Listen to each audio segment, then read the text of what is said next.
Olá pessoal, eu sou o Ricardo, este é o Blog Pretexto. O nosso convidado de hoje é jornalista, está completando 50 anos de carreira, mas acima de tudo, ele é um caçador de boas histórias. Ricardo Couto. Ricardo, obrigado por aceitar o convite, viu? Olha, eu que agradeço você estar aqui em casa para a gente conversar, é sempre bom.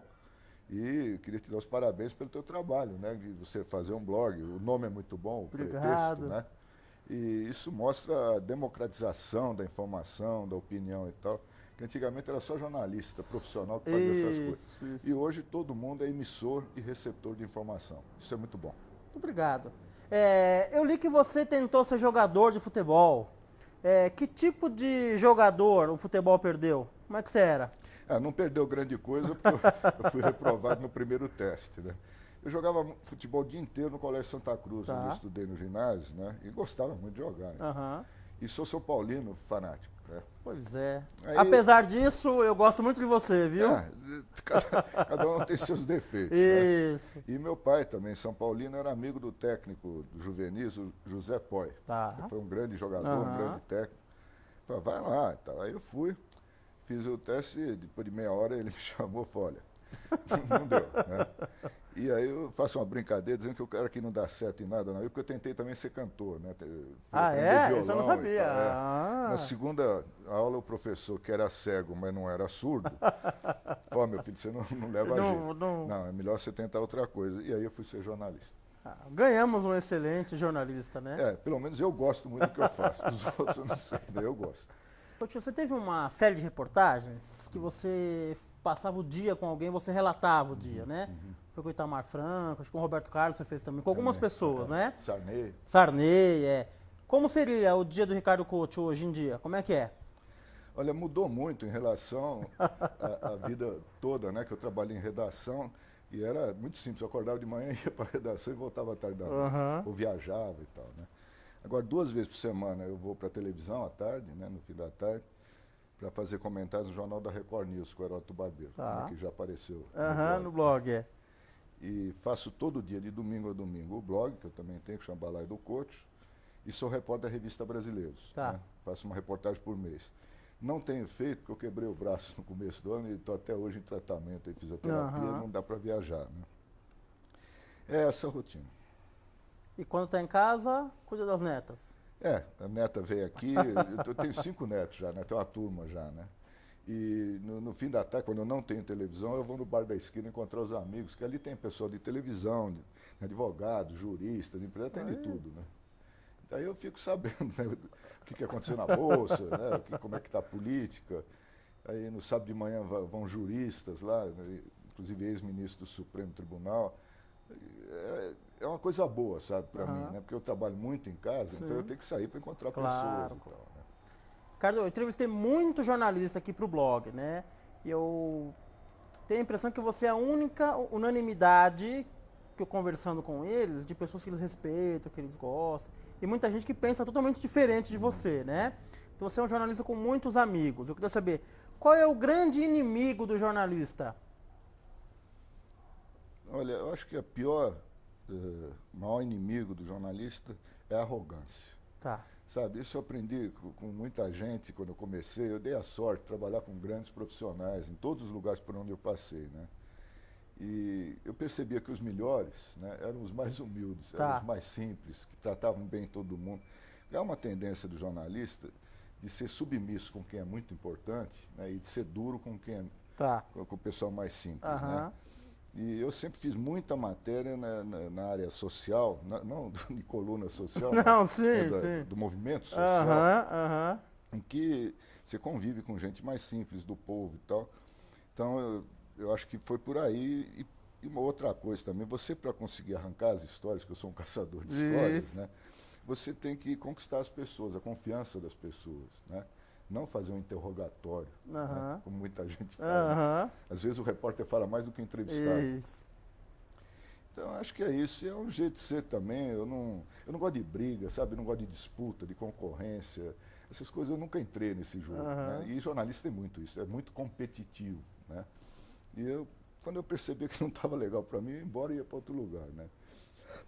Desculpa. Então, eu costumo dizer que eu nunca fui demitido de lugar Pois nenhum, é, né, nesses 50 anos. descobri isso. Você sempre demitiu os lugares, né? Demitia as empresas e ia para outro lugar onde o ambiente fosse melhor. E graças a Deus sempre consegui. Né? Agora estou há 3 anos na Record, renovei por mais 2, acabei de renovar, né? Então, e sou muito bem tratado e trato bem as pessoas. Acho que é uma via mão dupla. No cinema, na TV, tem os remakes, né? Eles pegam os filmes e refazem, dão uma narrativa nova ou mudam alguma coisa, né? Se tivesse que ser feito um remake de alguma reportagem sua que você tenha feito, qual seria essa reportagem? Que você queria dar um Você olhar falou novo? agora há pouco, né? Você lembrou de uma série que eu fiz em vários lugares onde eu trabalhei, que chama Um Dia na Vida. Tá. Né? Que hoje muita gente faz também na televisão. Tudo, né? Então, não é um remake de uma determinada história, mas desse tipo de matéria que eu gosto de fazer.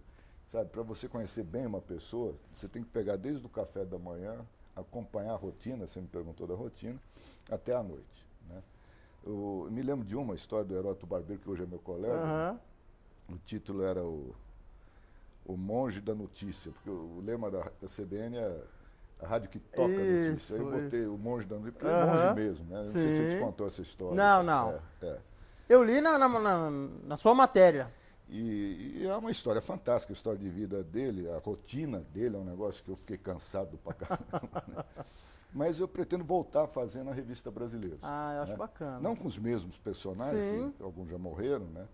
Mas esse mesmo tipo de trabalho, que eu já fiz com os Doutores da Alegria também. Legal, né? legal. Que é uma história maravilhosa. Legal. Eu gosto muito de contar a história de gente. São as melhores, né? Eu acho. A Clarice Lispector tem uma frase que diz que a história de cada pessoa dá um romance, de qualquer pessoa. Né? Depende de como você conta. Tem um livro sobre você que fala que lugar de jornalista é na rua. De repórter, lugar de repórter, de repórter é na rua, né? A maioria dos jornalistas está na redação. Mas em 2003 você trocou a rua pelo Planalto, né? Como é que foi essa experiência? Você foi secretário de imprensa, de comunicação do governo Lula, né? Isso, os 2 primeiros anos do governo Lula. Como é que foi essa troca, Couto? Olha, foi meio traumática, né? Porque eu sempre fui repórter, Pois né? Sempre tive do outro lado do balcão. Agora, eu tinha trabalhado com o Lula já em 3 campanhas presidenciais, né? E nós somos muito amigos há quase 40 anos. Aí quando ele foi ser candidato a primeira vez, ele me chamou, falou, eu não sei fazer isso, não gosto, não sei o quê. E ele falou, eu também, nunca fui candidato a presidente da República. Né? E é engraçado, é que a gente é amigo, mas a gente sempre discute muito, briga muito, aquele negócio todo.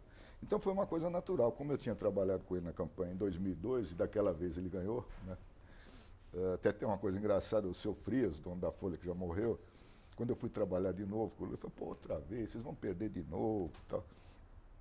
Aí eu falei, não, tudo bem, se perder eu volto, né? Tá combinado, né? Aí quando o Lula ganhou, eu falei, pô, seu filho, deu zebra. Ele ganhou! Eu tô indo para Brasília com o Lula, né? Foi uma coisa natural, assim, uma consequência natural. Mas como é que foi essa... Porque você da rua, ficar lá, virar funcionário público... Essa parte é complicada, porque tem toda a parte administrativa, chefiar gente, né? Eu não gosto disso. Já tinha sido diretor de televisão e tal, mas não é a minha praia. Eu gosto de trabalhar, fotógrafo, um cinegrafista, sair e fazer a reportagem. E lá não, lá eu ficava o dia inteiro, né? Ou viajava com o Lula, ou ficava no gabinete lá. É muito difícil, porque há a competição entre os jornalistas, os diferentes veículos, né? E a briga eterna entre o governo, qualquer governo, e a imprensa. Né? São naturezas, interesses diferentes, tempos diferentes e tal. Então apanhei muito no começo, tem a parte administrativa também, eu resolvi fazer uma reforma completa na secretaria, que ainda não era informatizada em 2003. Então é tudo muito difícil. Depois que passa é legal, você, né, tem lembranças, gente que você conheceu, experiências e tal, mas na hora é difícil. Eu não recomendo para ninguém, né? O Ministério da Saúde adverte. Trabalhar no governo não faz bem para a saúde, não. Eu imagino que a sua situação era difícil, porque como você é jornalista e há muito tempo, o pessoal talvez cobrasse de você uma postura de amizade com eles, não é? Exatamente isso. Né? O jornalista fala, pô, você não é jornalista. E o Lula falava o contrário, falava, você parece assessor da imprensa, não assessor de imprensa do governo, né? Você desagradou os dois lados, então, né? É isso. Você fica mais ou menos como o marisco entre a pedra e o mar. Isso. Eu fiz uma pergunta para o Ricardo Sete, a gente entrevistou ele há pouco tempo, e eu vou refazer essa pergunta para você. A impressão que eu tenho, grosso modo falando, é que tem uma polarização hoje. Parece que uma parte acha que o PT é assistencialista, financia blogs para falar bem do governo, para falar mal de outras pessoas, não é tão competente assim, é por apadrinhamento. E outra parte que acha que a imprensa é vendida, persegue o PT. Essa polarização não é ruim, Coutinho? Você concorda com essa polarização? Não, ela existe, né? Ela existe, mas sim, eu não gosto. Eu nunca entrei nessa, né? Como eu falei antes, eu não gosto desse negócio de competição, de briga, cara, mas existe. É o que eu chamo de fla-flu. Você tem na política, você tem em todo canto, e tem também na imprensa. Né? Eu não acho legal um jornalista se identificar como de oposição, ou um jornalista de governo. Entendi. Né? Da mesma forma que eu acho que a imprensa não é um partido político. Né? Que é uma coisa que hoje confundem muito. Né? Tinha uma frase de um bandido antigo no Rio que falava assim, polícia é polícia, bandido é bandido. Né? Não pode misturar as coisas. E aqui no Brasil as coisas estão se misturando e isso não é bom. Isso é consequência, esse fla-flu é consequência dessa luta política insana, desrespeitosa muitas vezes, ofensiva, né? Em que você não respeita a posição dos outros, que pensam diferente. Eu já fui atacado por alguns colegas e tal, né, blogueiros. Eu nunca respondi a nenhum deles, eu nunca citei o nome de nenhum deles. Os leitores me avisam, fulano escreveu, não sei o que. Deixa ele, eu não vou responder. Eu acho que cada um tem sua opinião e ponto. Você acha que isso se intensificou depois que o PT chegou ao poder?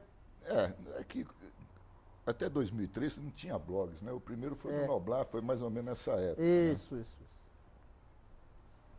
É claro que eu fiquei muito identificado com o Lula, com o PT, com o governo e tal, porque eu trabalhei nas campanhas, trabalhei no governo.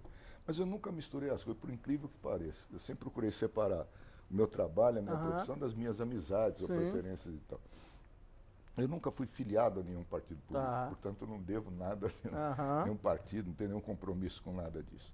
Mas eu tenho um lado na política, na vida e tal, que eu sempre segui a vida inteira e defendo, independentemente de quem está no governo ou não está no governo. Né?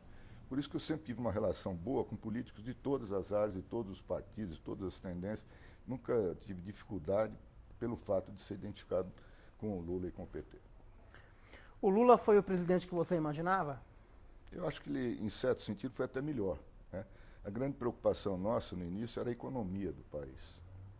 E eu acho que a economia melhorou bastante no governo dele, principalmente na área social, né? Na distribuição de renda. Milhões de brasileiros tiveram acesso a um mercado de consumo que não tinham antes, então nesse campo eu acho que ele foi muito bem. De outro lado, ele dizia assim, nós só não podemos errar na política. E eu acho que na política ele errou bastante. Né? E as consequências estão aí para todo mundo ver. Acho que errou bastante, sim. Eu não concordava com essas alianças todas que foram feitas, né? Mas descobri que não tem outro jeito de governar o Brasil. Ninguém tem. É o preço? É o preço. Até, às vezes eu discutia com ele, você ficou em reunião com esses caras até de madrugada e tal. Ele falou, você acha que eu faço isso porque eu gosto? Né? Então, se não houver uma reforma política, sempre se fala isso desde que eu comecei a trabalhar em jornal, mas o fato é, hoje é um negócio dramático. Ou faz, nós vimos agora na formação de alianças, né, nessa eleição, ou faz essa reforma política ou então não tem jeito. Sabe, eu acho que o financiamento de campanhas, que aliás é uma coisa que está lá no Supremo. O Gilmar Mendes pediu vistas, sentou em cima do processo e não devolveu. Estava 9-0, acho que 9-0. Goleada. De goleada. Contra o financiamento privado de campanhas, ele pediu vistas e... Travou. Então, esse ano, nós estamos vendo aí, hoje saiu a notícia, né? A campanha presidencial vai custar mais de R$1 bilhão, né? Somando os 3 principais candidatos. Então, eu acho que aí não depende de um presidente fazer isso. A reforma política tem que ser feita pela classe política, e esse é o problema. Eles não querem mudar uma coisa que é do interesse deles. E pela sociedade. Sabe? Não é uma pessoa. Né? nem o Fernando Henrique, nem o Lula, e se não houver um consenso na sociedade, um movimento muito grande, não vamos ter reforma política. E vamos continuar seguindo essa trilha aí, que é dura. Ó, sei que você falou algumas vezes aqui que você não é de briga e tal, e nem é esse o objetivo agora. Mas eu selecionei aqui alguns nomes de algumas pessoas. Se tivesse um comentário sobre elas, tá? Qualquer comentário rápido. Mas só vou fazer se for para falar bem. Se for para falar mal, eu não então falo. melhor ainda, tá bom? Não, mas esse é um critério que eu tenho no meu blog. Sim, sim. Por exemplo, se eu vou falar de um filme, de um restaurante, de qualquer coisa, eu só uso o espaço se for para falar bem, né? Para sugerir, para recomendar e tal. Agora, se for para esculhambar, uma peça de teatro, os caras levaram meses para montar. E eu não gostei, Fica para mim. O problema é meu. Né? Agora, se for muito bom, eu vou escrever para você ir. Legal. Vamos lá. Paulo Henrique Amorim. Paulo Henrique Amorim é uma figura muito polêmica. Né? Uhum. Nós trabalhamos juntos no Jornal do Brasil, nós trabalhamos juntos na Record. Eu entrei na Globo, trabalhei na Globo depois que ele já tinha saído. Tá. A gente já teve algumas discussões, debate e tal. Eu não sou da turma dele, sabe? Ele pensa um pouco diferente. Agora, é um grande profissional, ele arruma umas brigas aí terríveis, né? Perdeu mais uma aí agora. Pois é. Ele também ganha, né? Ele está sempre na justiça. Ele escolheu um caminho e segue o caminho dele. Clóvis Rossi, da Folha. Esse, sem dúvida, se você fizer uma lista de 10 jornalistas brasileiros, né, dos últimos 50 anos, tem que estar na lista. Uhum. Como editor, como chefe de reportagem, como repórter, como correspondente. Um jornalista completo. Isso. Né? Ele foi meu chefe, é meu padrinho em casamento. Então, esse eu gosto de falar, porque só posso falar bem dele. Ele tem um grande defeito, né? O quê? Palmeirense. Não, mas isso aí é bom. É bom, né? Se todo mundo torcesse pro mesmo time, não dá, né? Não tinha graça. Não dá, é verdade. Eliane Brum. Ela é, sem dúvida nenhuma, melhor repórter, melhor profissional da geração que veio depois da minha. Ela não é tão jovem assim, mas é mais moça do que eu, Heródoto, o Rossi, e ela segue uma linha de reportagem, né, que vem lá de trás, do Joel Silveira e outros grandes profissionais. Muito séria, muito competente, muito talento, apaixonada pelo que faz. E isso é fundamental. José Dirceu. Zé Dirceu é meu amigo há mais de 40 anos. Sempre fomos amigos, continuamos amigos, né? Mas já divergimos muito também, já brigamos e tal. Né? Eu até brincava com ele quando eu estava no governo. Falei, pô, Zé, não vem dar uma de Zé Dirceu em cima de mim, né? Ele às vezes fica bravo, né? Mas é o jeitão dele.